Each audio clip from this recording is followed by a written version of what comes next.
Баршаңызға қайырлы күн. Бүгін сіздермен оладьидің рецептімен бөлісетін боламын. Үйдегі бар заттармен жасалады, бір жасағаннан-ақ керемет болып шығады. Видеоны соңына дейін көріңіздер.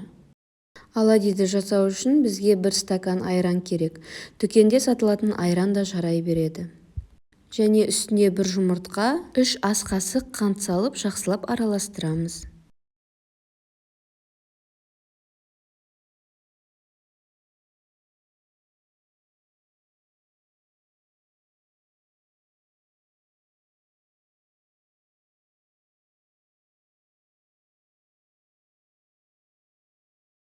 Енді жарты шай қасық тұз бен жарты шай қасық сода саламыз. Дайын болған сұйық массамызға 1 стакан ұн саламыз. Жақсылап араластырамыз, ешқандай комок қалып кетпесін.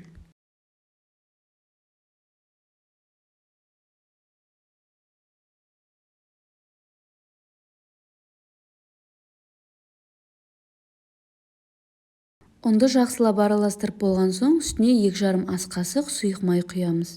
Тағы да араластырамыз.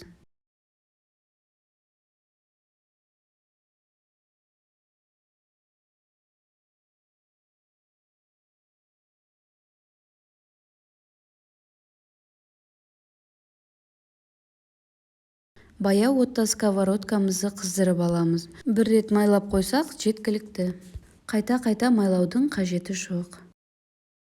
Енді осылай қасықтың көмегімен құйып шығамыз.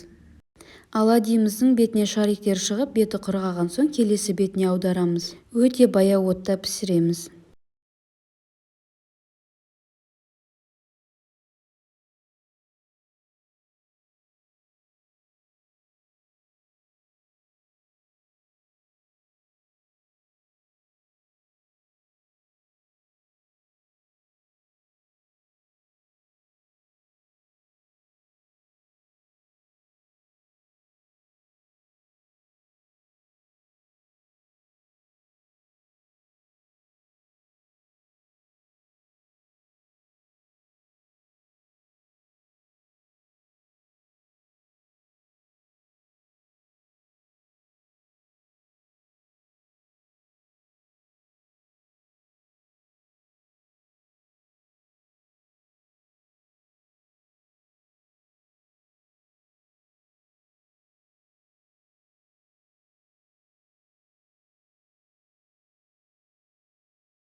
Егер де менің видео рецепттерім сіздерге ұнаса, лайк басып, комментарий жазуды ұмытпаңыздар. Каналға тіркеліп алыңыздар. Күн сайын арнамда жаңа рецепттер. 1 стакан айраннан 2 тарелка оладьи шығады. Үйде жасап көріңіздер. Сіздермен бірге Тоғжанның асханасы.